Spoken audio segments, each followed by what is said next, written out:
So normally I would wait until I've read a full book before I'd make a video on it, but this is kind of a special case because I just like this one a lot and I want to talk about it now.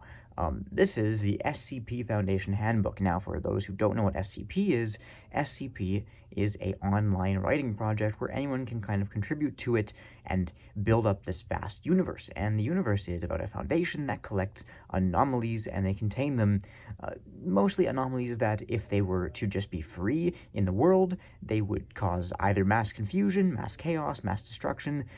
Basically, they gotta be contained to keep things running the way we expect them to run. So all kinds of supernatural things and just weird anomalies. It's really cool.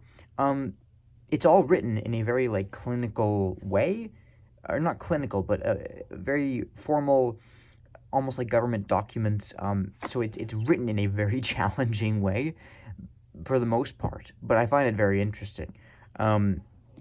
Now, this is an online writing project, but it's all in the public domain. I'm not entirely sure how the copyright works around it, but basically, you can do whatever you want with SCP. You can make your own products based on it, and it's just okay. And so you can kind of, even though all of these articles and all of these different stories come from online, you could just make a whole book about them, and that's what these people did. They just put them all in a book. And there's another volume of this too that I don't have yet. There's 2 volumes so far. The studio behind it is now making a VR game, so we probably won't get any more, at least for a while. But this is already like a lot of the really like popular SCPs. I'm not too familiar with, that whole universe. I know a few of the popular ones vaguely. There's the neck snappy guy, there's the plague doctor guy, there's the infinite IKEA. Yeah, it gets weird. I kind of know about the main popular ones, but this is great because it has some of the lesser known ones too, and they're all like really high quality and interesting because it's all been curated.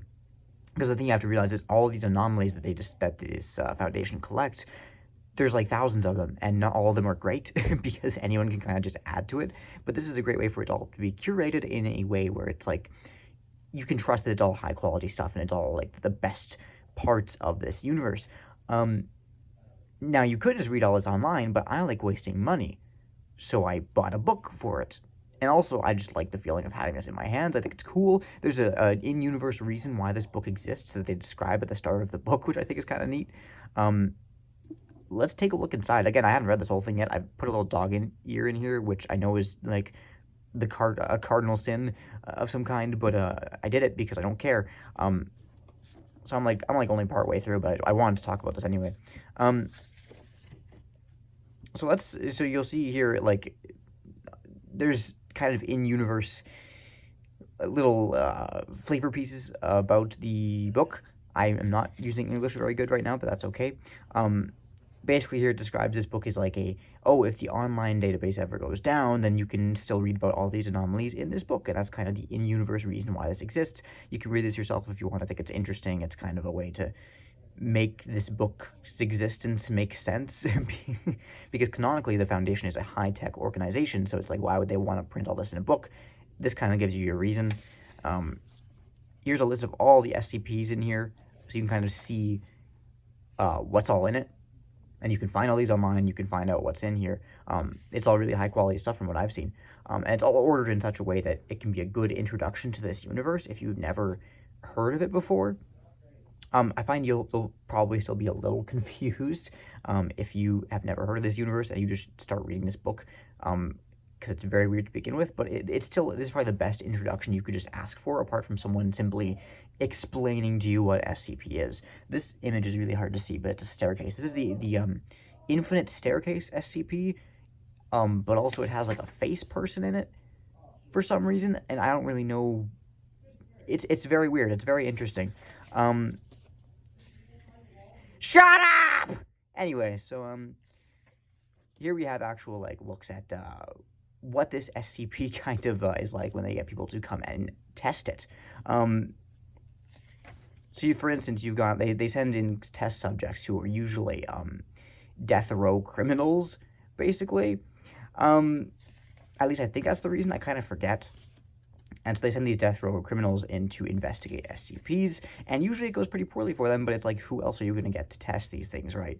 And it's very interesting because that's when you kind of get less of a government document kind of feel to these stories and more of just someone freaking out at the weird things they're witnessing. It gets very descriptive, I guess. I don't know.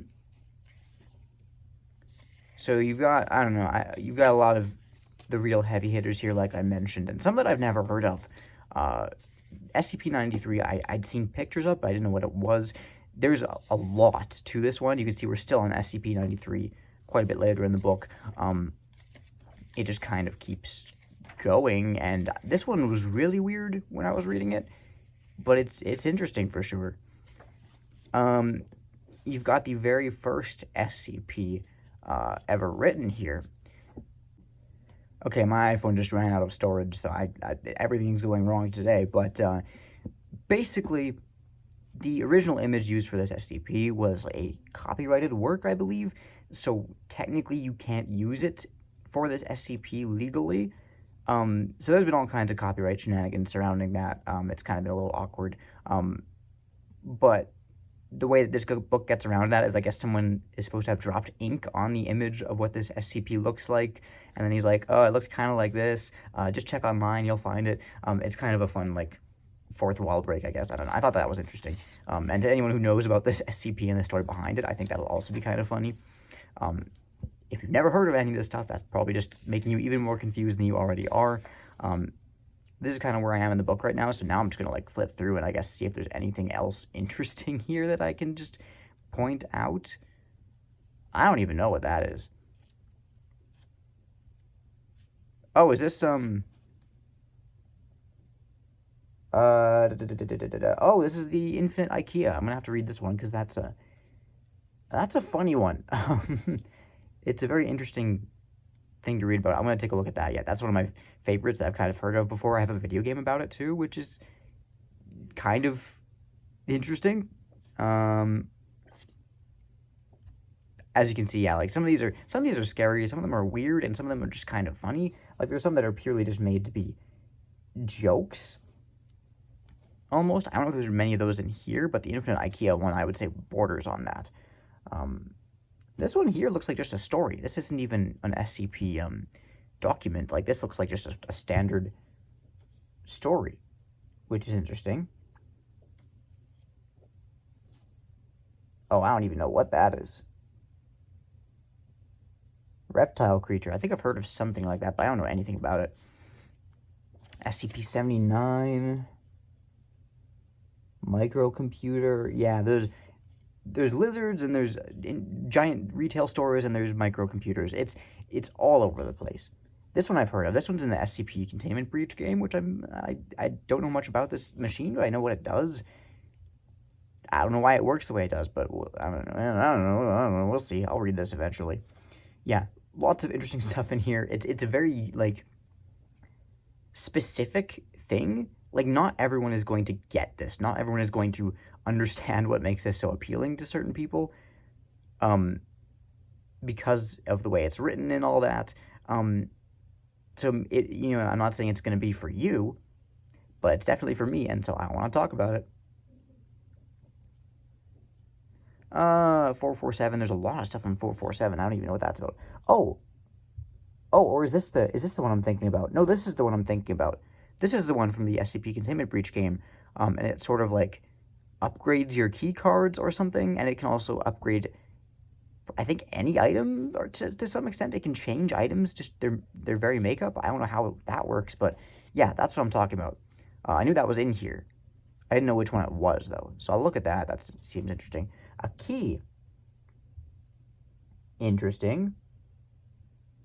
This key has the unique ability to open any and all forms of locks. I don't know how that works, but that's interesting. I'm curious. I'm sure they've run a bunch of experiments on that to figure out why that is. Huh. Okay, I'm not gonna look at that yet. We'll get to it. This one I think I remember hearing something about a teddy bear made of human ears or something. I don't know if that's what this is. It doesn't look like it's made of human ears. I guess I'll find out.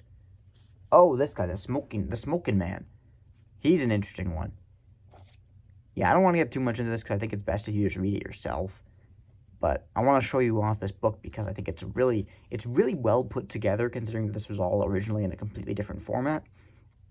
And it's such an interesting read to me.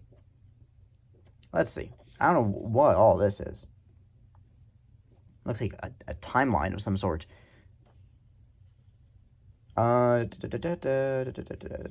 a video? A video recording? I guess something weird happens during that. I'm not sure what that would be. Whoa, who's this guy? Huh. The Hanged King's Tragedy. Yeah, as you can tell, I don't know what's going on here, but there's such variety and such creativity. Is this the Bigfoot footage? Wait, is this just Bigfoot?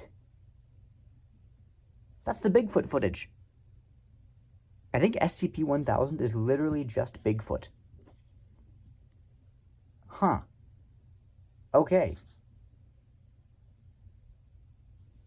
Oh, and this one, I think this one is originally like an interactive like program that you can access on the SCP website. I could be wrong about that, but so I'm curious how they turned this into a text-based format, considering that originally you were supposed to be able to like click around in it and huh. Interesting. I have no idea how they will have managed to do that. This just looks like an encyclopedia, so who knows what the deal with this one is. And again, you can look up all these online and read about them. You don't even have to buy this book. You can explore the whole SCP universe without ever touching this book, but I still think it's really cool to just be able to have this in a physical format. Let's see. And it's a big book. It's like 400 pages as well, and then there's a second volume yet, so there's a lot here. And it still doesn't even like scratch the surface of everything SCP that's been made. This just looks like a typewriter. I don't even, this is a long one. Another just normal story by the looks of things. Oh, is this the smoking man? SCP-3143 is an intrafictional construct. This is rough. This is weird. There's a script. This is strange. I think this SCP turns reality into a script? Somehow? Like it actually takes like real life and it changes it so that it's I'm so confused. That one's gonna be cool to take a look at.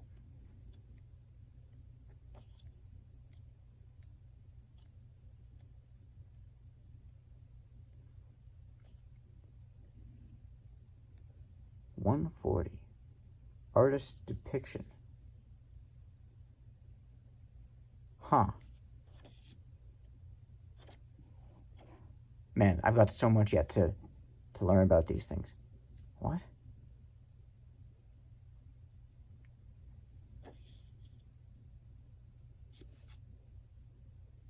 And you'll see here, some SCPs cross-reference others. Like this one's talking about SCP-67. I think all the ones here, I think all of their cross-references are in this book. Or at least some of them. So you'll see this one references SCP-67. I think SCP-67 is also in this book. So it's not like you're like lacking knowledge. I'd have to double check. I might be wrong about that. I think I checked earlier. No, actually I checked earlier in one of the earlier articles here, and it references one that isn't in this book. But some of the ones referenced here are actually in the book. And even if they aren't, you can find them online. It's not a big deal, but they did make an effort to put at least some of them that are cross-referenced here in the book as well.